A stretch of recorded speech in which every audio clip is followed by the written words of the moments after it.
سورۃ الطارق۔ قسم ہے آسمان کی اور اندھیرے میں روشن ہونے والے کی، تجھے معلوم بھی ہے کہ وہ رات کو نمودار ہونے والی چیز کیا ہے؟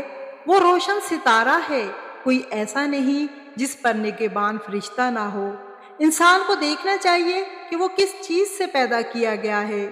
وہ ایک اچھلتے ہوئے پانی سے پیدا کیا گیا ہے جو پیٹھ اور سینے کے درمیان سے نکلتا ہے۔ بے شک وہ اسے پھیر لانے پر بھی یقیناً قدرت رکھنے والا ہے۔ جس دن پوشیدہ بھیتوں کی جانچ پڑتال ہوگی تو نہ ہوگا اس کے پاس کچھ زور نہ مددگار۔ بارش والے آسمان کی قسم اور پھٹنے والی زمین کی قسم، بے شک یہ قرآن البتہ دو ٹوک فیصلہ کرنے والا کلام ہے۔ یہ ہنسی کی اور بے فائدہ بات نہیں، البتہ کافر داؤ گات میں ہے، اور میں بھی ایک چال چل رہا ہوں۔ تو کافروں کو مہلت دے، انہیں تھوڑے دن چھوڑ دے۔